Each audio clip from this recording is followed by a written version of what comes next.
Halloween was Emma's favorite time of year. The air was crisp, leaves crunched under her feet, and the streets were lined with pumpkins, ghosts, and skeletons. This year, she was determined to carve the scariest jack-o'-lantern in the neighborhood. Every house on Maple Street had a glowing pumpkin, but Emma wanted hers to stand out. She wanted it to be the one that gave people chills just by looking at it. Her best friends, Liam and Sophie, shared her excitement. After school, they gathered their supplies, Emma's dad's carving knives, a stack of old newspapers, and a few candles. But they still needed the perfect pumpkin. The grocery store pumpkins were nice, but they felt too ordinary for the trio's ambitious plans. They needed something special, something eerie. "We should try the old farm," Sophie suggested. "I heard they have the biggest pumpkins around." Emma raised an eyebrow. "You mean that creepy place by the cemetery? The one everyone says is haunted?" Liam grinned. "Perfect. If we're gonna make the scariest jack-o'-lantern, we need a scary pumpkin. Let's go." That evening,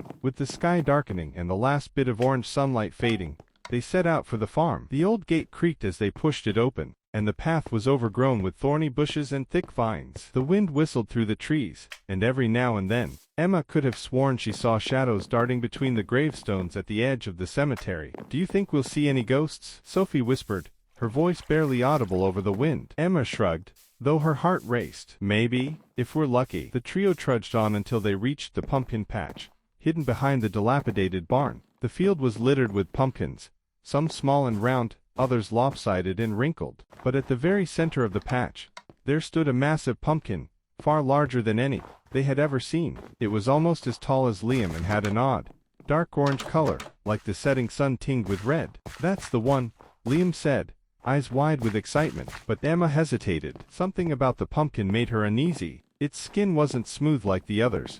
It was rough, almost like scarred flesh. Vines twisted around it like tangled ropes, and the closer they got, the colder the air seemed to become. She felt a chill creep up her spine, but she shook it off. "It's perfect," Sophie agreed, already reaching for one of the vines to pull it free. Emma sighed, finally giving in. Together, they struggled to cut the pumpkin free from its vine prison. It was surprisingly heavy, and it took all three of them to carry it back to Emma's house. By the time they got there, the sky had turned pitch black, and the only light came from the flickering street lamps and the full moon hanging high above. Inside Emma's kitchen, they laid out their tools and spread newspapers across the table. Emma grabbed the carving knife, her hand trembling slightly as she made the first cut into the pumpkin's thick. Emma nodded but kept carving. She pried off the top, expecting to find the usual mess of slimy guts and seeds. But when she lifted the lid, the inside was empty. There were no seeds, no strings of pumpkin flesh, just a strange, swirling mist that escaped the pumpkin and floated lazily around the room. "What the heck?" Sophie whispered,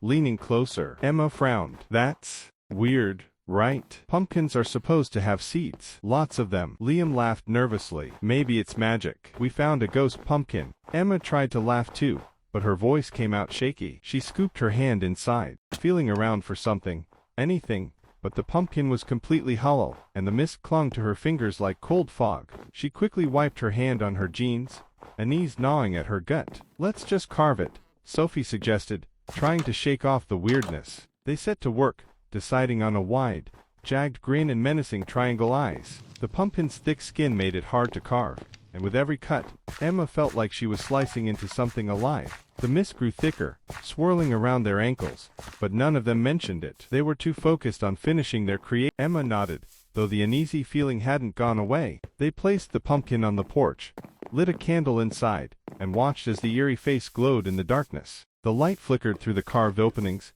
casting long, twisted shadows on the street. "Spooky," Sophie said with a grin. "It's perfect," Emma agreed, but she couldn't shake the feeling that something was wrong. The mist still lingered in the air around the pumpkin, and every time she glanced at it, the grin seemed to shift, growing more sinister. That night, after her friends had gone home, Emma lay in bed, staring at the ceiling. She could hear the wind howling outside, and every now and then, she thought she heard a soft whisper, like someone calling her name. But whenever she sat up to listen, the sound would stop, leaving only the wind and the rustle of leaves. Emma nodded, though the uneasy feeling hadn't gone away. They placed the pumpkin on the porch, lit a candle inside, and watched as the eerie face glowed in the darkness. The light flickered through the carved openings, casting long, twisted shadows on the street. "Spooky," Sophie said with a grin. "It's perfect," Emma agreed, but she couldn't shake the feeling that something was wrong. The mist still lingered in the air around the pumpkin, and every time she glanced at it, the grin seemed to shift, growing more sinister. That night, after her friends had gone home, Emma lay in bed, staring at the ceiling. She could hear the wind howling outside, and every now and then, she thought she heard a soft whisper, like someone calling her name. But whenever she sat up to listen, the sound would stop, leaving only the wind and the rustle of leaves. As Emma watched, the pumpkin began to move. Thick vines slithered out from underneath it, creeping along the porch and wrapping around the railing like long, bony fingers. The pumpkin tilted, as if it were looking at her, and its grin stretched impossibly wide. Emma gasped and stumbled back from the window. The voice whispered again, but now it was inside the house. "You carved my face. Now I'll carve yours." Emma's bedroom door creaked open slowly, and she could hear the soft rustling of vines moving along the floor. Her heart raced, and she backed up against the wall, her eyes darting around the room, searching for anything she could use to defend herself. The doorknob twisted, and the door swung open with a soft creak.